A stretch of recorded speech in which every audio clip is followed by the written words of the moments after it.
Good morning. By way of introduction, my name is Joe Stradinsky, the Master of Ceremonies for this event. Color Guard Captain, advance the colors to the field of blue, and I ask that the band accompany with marching music, please.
Please be seated. Today we commemorate Memorial Day on behalf of Elk Grove Village Post 9284 and its Ladies Auxiliary. We are grateful for the cooperation and support received from Village of Elk Grove trustees and Elk Grove Park District commissioners. For many, many past years, the VFW and Post Ladies Auxiliary Color Guards have marched and attended the Arlington Heights Memorial Day Parade. Today is a first for our village, hopefully the beginning of an annual tradition for many years to come. A warm welcome is extended to all distinguished guests, as well as to all who are here today in attendance to commemorate again those who have sacrificed their lives for our country. Color Guard Captain, prepare to run the raising of the colors, the half-mast, gun salute, and sound of taps. The bugler is from our Elk Grove Park District Big Band.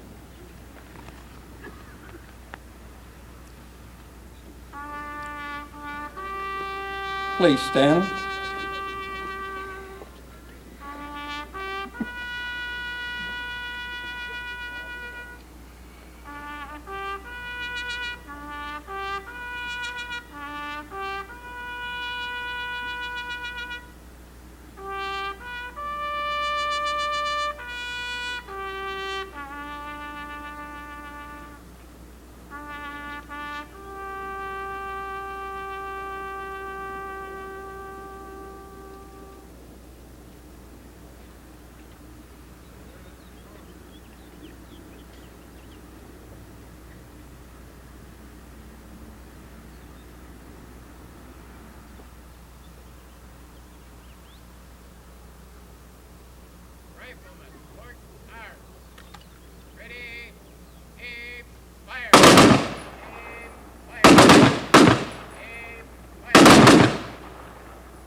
Bugler.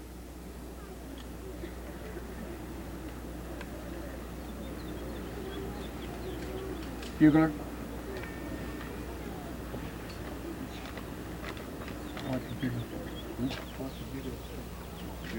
Play taps.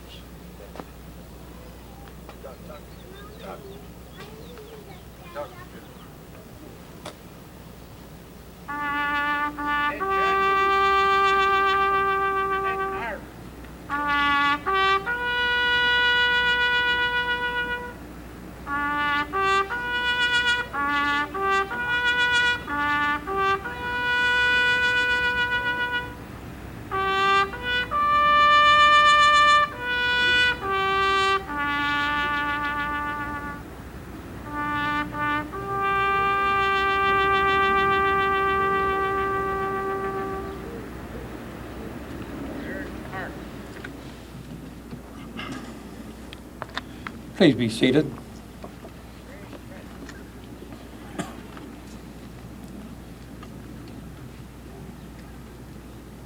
Beth Valerie, I believe we have a group of youngsters here from our Girl Scouts, Cub Scouts. Are you here, Beth? Okay, she's back down there, but I asked the youngsters over here to please lead us in the Pledge of Allegiance. And again, if I may ask you, please rise for the Pledge of Allegiance, led by our youngsters here to my left.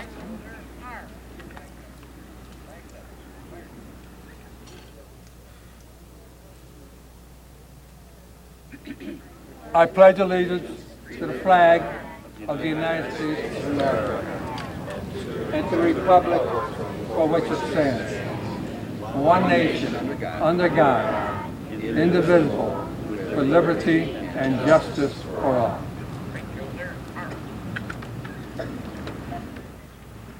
Please remain standing. At this time, our national anthem, again rendered by the Elk Grove Park District Big Band, and will be sung by Morris Pumphrey, member of our Elk Grove Village Post 9284.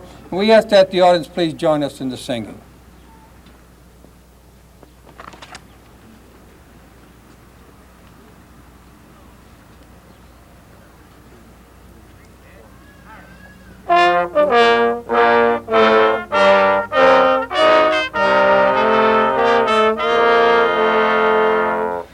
Oh, say, can you see by the dawn's early light what so proudly we hailed at the twilight's last gleaming, with broad stripes and bright stars through the perilous fight?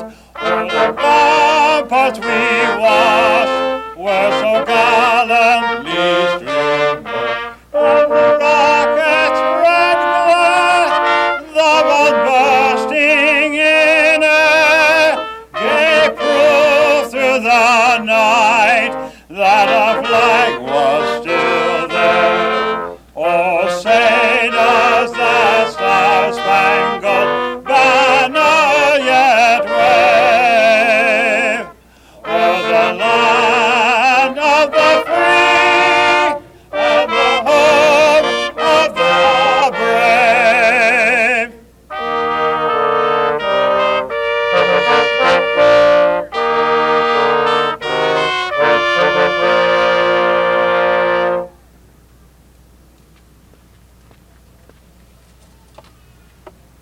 I shall now ask our Assistant Chaplain to present the invocation. Comrade Paul Hobart.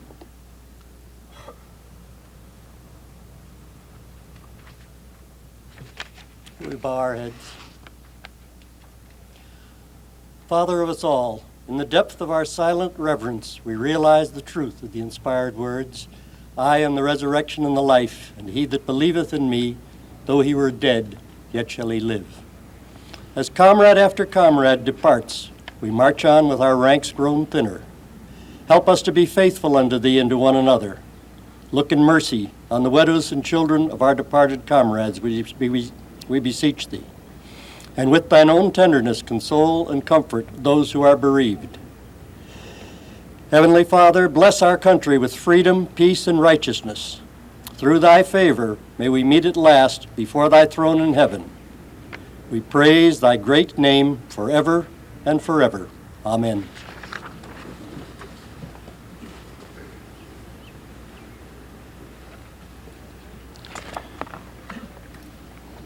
Our post commander, Bill Firestone, will now assist the Ladies Auxiliary President Herta Girin for placing of the wreath. The big band will render a short musical. I might mention, as they're preparing to present the wreath, that this is the Field of Blue, which was dedicated on September 10th of 1944. The sculpture, the Field of Blue, was donated to the Park District. It's hard to believe that 4 years already have gone by. So again, our post commander, Firestone, and Herta Girin are approaching to present the wreath, at the sculpture Field of Blue.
Please be seated.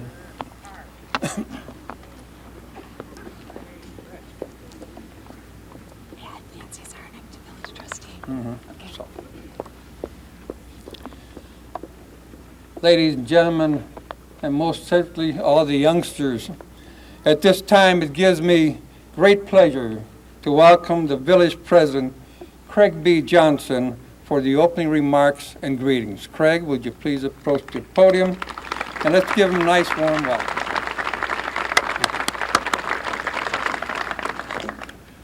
Thank you, everyone, for being here today. When I was thinking about what I would say today on this day that we remember so many, it's not easy. What do you say to people that have paid the highest sacrifice they could for your country? What do you say to families that have lost sons and daughters, mothers and fathers, brothers and sisters? These people gave so much so that we can all enjoy what this great country has to offer. So today I would like to say on behalf of the entire village, just two simple phrases, but they can mean so much. On behalf of Elk Grove, we'd like to say, from the bottom of our hearts, thank you. And may God bless each and every one of them. Thank you very much.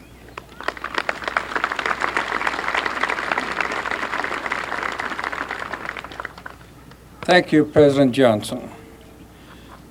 A great friend to our community, I present Terry R. Park, State Representative for the 53rd District.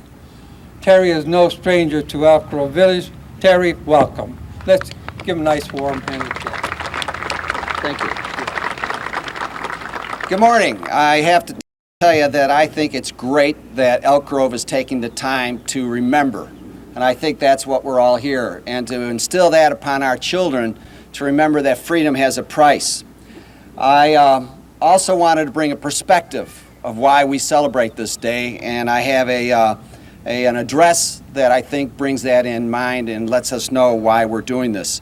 So in formal way of saying, Mayor Johnson, board members, citizens, fellow veterans, and ladies and gentlemen, today as a nation, we honor all those who have given their lives in defense of our nation. We do this by proudly displaying the stars and stripes, by visiting cemeteries and monuments, and by attending special events such as this, which recognizes the sacrifices of our military dead. We do these things each and every year for the same reason, to remind ourselves that the freedom we enjoy was not secured without great cost. The payment was made with the lives of men and women of our armed forces. Originally called Decoration Day, the honoring of our war dead is one of our oldest national holidays. The first formal observance can be traced back to 1868. Those we remember and honor today now number more than 1 million. That's more than 1 million Americans who have made the greatest sacrifice of all, the sacrifice of their lives while serving their nation in war. These war dead rest today in 112 national cemeteries in the United States and in 24 military cemeteries overseas. Many more lie in final rest in countless cemeteries across the land. They deserve our honor, our respect, and our recognition. Thus, Memorial Day is a fitting time of thanksgiving for us. We can be thankful that so many have given so much to keep alive our heritage of liberty and democracy. We can be thankful that their efforts have not been in vain. What they died for is preserving today because of our continued commitment to human dignity and human rights. America remains the symbol of freedom and a force against tyranny. But that is not the only significance of this holiday. Beyond the thanksgiving for yesterday's fallen heroes, there is the challenge of tomorrow. As we look back and with pride and patriotism, we must also look forward to prepare for our future. We owe that much to those we honor today. They preserved our freedom. And these challenges of the future won't be any easier than they were in the past. If anything, they would be likely to be harder. The demands on those who have stand up to defend the nation will be difficult. The sacrifice necessary will be great, but these can be no other way if we are to remain blessed with liberty. We are now in a time of peace, but we cannot remember what the future may hold for us. However, it is those who served in the military who will be on the front, who will fight on the front lines. That's what we've always done. The soldier, the sailor, the airman, the Marine, who are directly responsible for defending our nation, our Constitution, and our freedom from foreign enemies. And they've done their job well. And if they had failed, we likely not would be gathered here today as a free nation. In addition to remembering our lost comrades, we need to be concerned for the living veterans among us. Because of reductions in funding, veterans' benefits that were given on behalf of a grateful nation are being eroded and threatened at every level. These patriots nod our efforts in support of the rightfully earned benefits. As concerned citizens, it is our responsibility to let our elected representatives know strongly about our feelings in this manner. I would ask that you write your congressmen and your federal senators to let them know about your concern about veterans' benefits. So the challenge is to keep our guard up and our forces strong. That's not because we want to add more Americans to the roll call of Memorial Day or to sadly fill in the many cemeteries. Exactly the opposite is true. We want to be strong because it still remains the best path to continued peace. Ladies and gentlemen, it is indeed an honor to share this with you. I am pleased that you've done this. I'm proud to share in this memorial, and I look forward to being with you in the future. Thank you very much.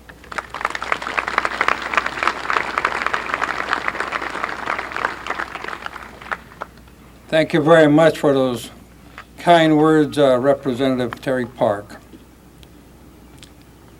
Before introducing the next speaker, I'd like to mention that the little flags that Our Ladies Auxiliary has distributed and those that are placed over here at the Field of Blue, please remember our official holidays. Display and fly that flag proudly from your residence. There are days coming forth, June 14th, Flag Day, 4th of July, and many other holidays that we have, because these are the people who have sacrificed their lives for that flag and for what it stands for, because in many instances we indicate that these are people who have answered the call of our nation. They've marched away as a brave men with the abiding faith of their God and country. That the red was made for the heroism, the white more stainlessly pure by the motives which impelled them. And in the starry field of our nation's glorious banner, the blue is glorified for the service given for American ideals. At this time, it gives me great pleasure to introduce to you our village trustee, Sam Lissner. Sam, please.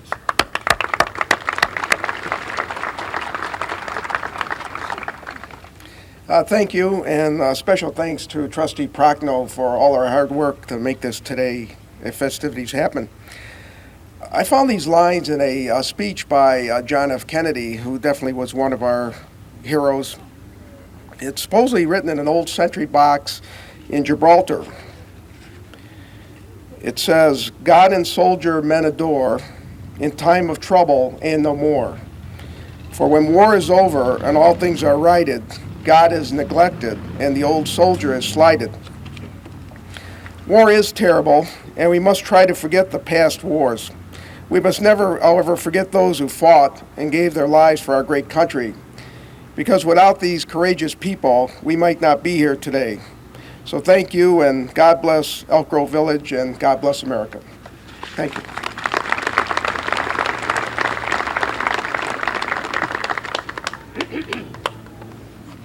And with equal pleasure, at this time, I'd like to introduce Bart Dill, Village Trustee, Elk Grove Village.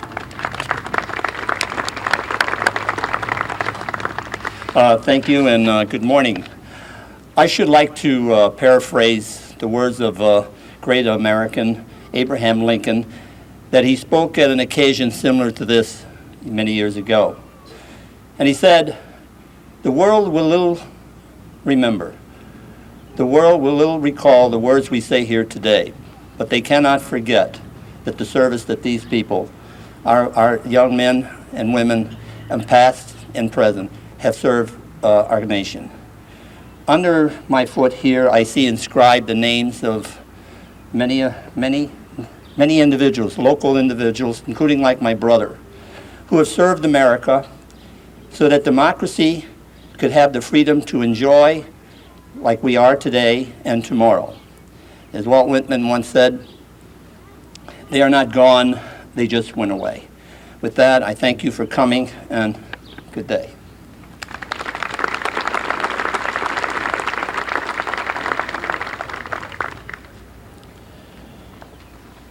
At this time, I present to you Connie Carasili, Elk Grove Township Assessor. Connie, please.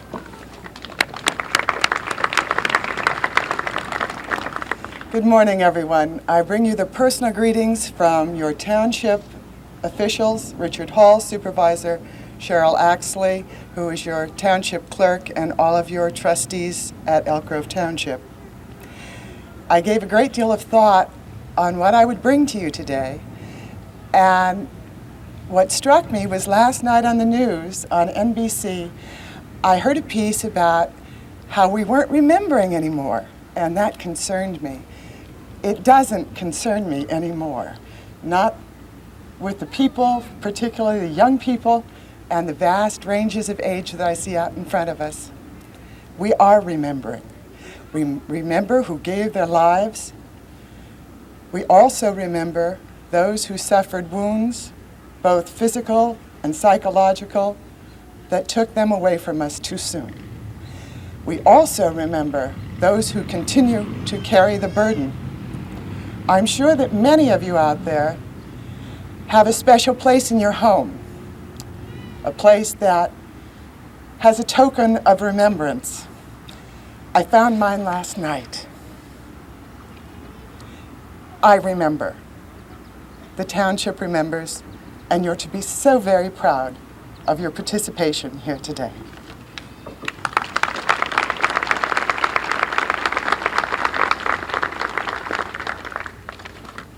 Thank you ever so much, Connie, for those kind words.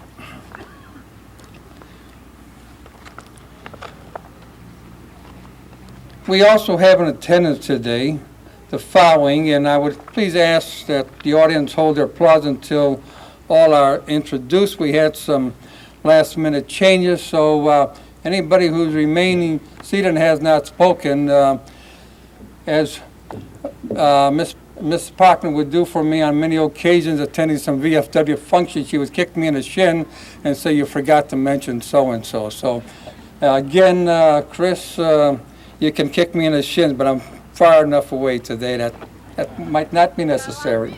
Anyway, at this time, please stand. Chris Prochno, our village trustee. Is Mary Ellen here, Commissioner of the Elk Grove Park District? And we have Stephen Combe from the Schaumburg Township. Steve, welcome. We also have Wendell Trustee from the Elk Grove Township. Also, Paul Kaplan, President of our Library Board. Fred Engelbrecht, Police Chief. I know I saw his head a little moments ago, but also let's give the fire department and the police a nice warm welcome. I see all of their troopers have been over here and defenders of our community, but really. Chris, would you come up over here too, please? And with this, I would like to have Chris give the closing remarks and any other remarks you may have. Thank you so much for coming out today. This has been a year-long effort, and it started with one man, Peter Hicks, right after the election last year. And he deserves that. Right after the election last year, after Memorial Day, he came to me and said, "Why is it I'm a veteran and I have to go to other communities to honor Memorial Day?" And I said, "Gee, I don't know. I guess I'll go ask." And I went to the board, and the board said, "Let's do it." And with the support of the board and so many other organizations within the community, we put it together. And it has been a year-long effort, and I am overwhelmed to see so many of you turn out. It made it worth every minute of work we put into it. I do want to take this time to thank the cooperative efforts of the Village of Elk Grove and the Village Board, the Elk Grove Park District and Park District Board, VFW Post 9284 under Commander Bill Firestone, VFW Ladies Auxiliary under President Herta Guerin, Morris Pumphrey for singing the national anthem, the members of the Elk Grove Park District Big Band, Andy Daly, Doug Lind, Howard Gorecki, and Ken Jerish, Girl Scout Troop 676 and Brownie Troop 1437 for leading us in the pledge, and I'm sure there's someone else that I've forgotten, but it's just been a terrific cooperative effort, and I am so pleased. I hope we can make this a yearly event, and thank you so much for coming. I'd ask that you would join us in the gazebo for refreshments. Thank you once again. Oh, and Joe Serdinsky, our Master of Ceremonies. No introduction here, but on an ending note, though, really most certainly pleasing for us older veterans, the fact that we have so many children, moms and dads took time to bring the youngsters here for this service. So with that, we thank you very much, Mom, Dad, for bringing the youngsters, because this is the future generation. Thank you very much, and as Chris says, the gazebo next. Thanks to our band here.